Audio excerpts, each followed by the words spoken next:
আসসালামু আলাইকুম সবাইকে বাংলা টিভি ইউটিউব চ্যানেলটির পক্ষ থেকে স্বাগতম। আশা করছি আপনারা সবাই খুব ভালো আছেন। আপনারা যারা যারা 18তম শিক্ষক নিবন্ধন পরীক্ষা দিয়েছিলেন, চূড়ান্তভাবে পাশ করতে পারেনি, মোট কথা বাংলা কথা, তাদের কিন্তু আজকে তাদের পক্ষ থেকে একদল আন্দোলন করে চালাচ্ছে, এখনও আন্দোলন চলমান।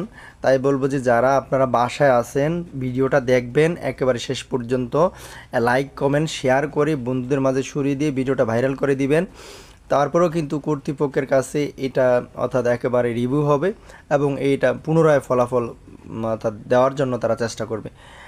তো নাটানি সম্পূর্ণ দেখতে হবে এবং চ্যানেলে নতুন হয়ে থাকলে চ্যানেলটি সাবস্ক্রাইব করতে হবে, কারণ আমরাই সর্বপ্রথম আপনাদের জন্য আপডেট নিউজগুলো সবার আগে এই চ্যানেলে প্রকাশ করি। দেখেন, এনটিআরসির সামনে 18তম শিক্ষক নিবন্ধনে ফল বঞ্চিতদের অবস্থান, এই শিরোনামে দেখেন 15 জুন 2025 অর্থাৎ আজকে কিন্তু খবরটা প্রকাশিত হয়েছে।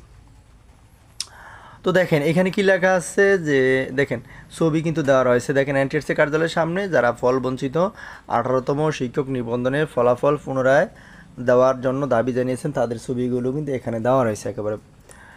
এখানে কি আছে, এনটিআরসি কার্যালয়ের সামনে 18তম শিক্ষক নিবন্ধন ফল বঞ্চিতদের অবস্থান কর্মসূচি, এই শিরোনামে কিন্তু প্রকাশিত হয়েছে। তো এখানে কি লেখা আছে চলেন জানাই।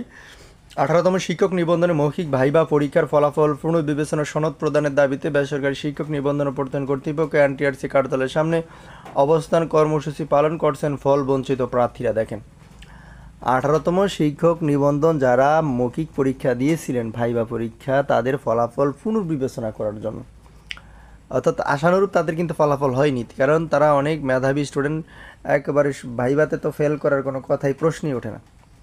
এই কারণে তারা এনটিআরসি কার্যালয়ের সামনে অবস্থান কর্মসূচি পালন করছেন তাদের সনদ প্রদান করার জন্য। আজ রবিবার 15 জুন সকাল থেকে এনটিআরসি কার্যালয়ের সামনে অবস্থান নেন তারা। ব্যানার, পেস্টুন ও বিভিন্ন স্লোগান সংবলিত প্লাকার্ড হাতে নিয়ে তারা শান্তিপূর্ণভাবে আন্দোলন শুরু করেন।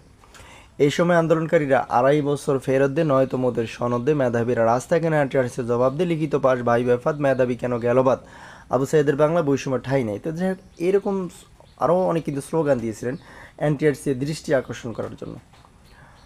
তো ভিডিওর মাঝখানে বলবো, যারা যারা চ্যানেলটি এখনও সাবস্ক্রাইব করেননি প্লিজ চ্যানেলটি সাবস্ক্রাইব করে দিয়ে আমাদের সাথে যুক্ত হতে পারেন, কারণ আমরা সর্বপ্রথম আপনাদের জন্য আপডেট নিউজগুলো সবার আগে চ্যানেলে প্রকাশ করি।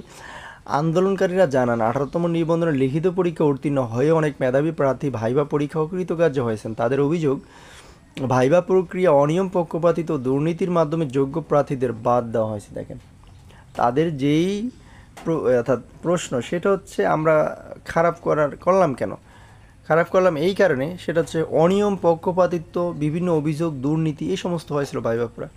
প্রার্থীদের দাবি, প্রায় 2.5 বছর সময় শ্রম ব্যয় করে তারা পরীক্ষা অংশগ্রহণ করেছেন। লিখিত পরীক্ষা উত্তীর্ণ হওয়ার পরও মৌখিক পরীক্ষা অস্বচ্ছ প্রক্রিয়া অকৃতকার্য ঘোষণা করা হয়েছে অনেককে। এতে তারা মানসিক ও সামাজিকভাবে চরমভাবে বিপর্যস্ত। আন্দোলনকারী আরও জানান, তারা সরকারি সংশ্লিষ্ট দপ্তরে দৃষ্টি আকর্ষণ করতে দুবার সংবাদ সম্মেলন করেছেন, একাধিকবার অনুরোধ জানালেও এখনও কোনো ইতিবাচক সাড়া মেলেনি, তাই বাধ্য হয়ে তারা রাস্তায় নামতে বাধ্য হন। এদিকে আজ সকাল 10:30টায় আন্দোলনকারীদের 7 সদস্যের একটি প্রতিনিধি দল স্মারকলিপি প্রদানের জন্য এনটিআরসি ভারপ্রাপ্ত চেয়ারম্যান মফিজুর রহমান ও সচিব এটিএম এহসানুল হকের সঙ্গে বৈঠকে বসেছেন। বৈঠক শেষে পরবর্তী কর্মসূচি ঘোষণা করবেন আন্দোলনকারীরা। এই বিষয়ে এনটিআরসি কর্তৃপক্ষের পক্ষ থেকে এখনও কোনো আনুষ্ঠানিক প্রতিক্রিয়া পাওয়া যায়নি। তো পরবর্তী নিউজ দেখার আমন্ত্রণ জানিয়ে এ পর্যন্ত শেষ করছি। আসসালামু আলাইকুম।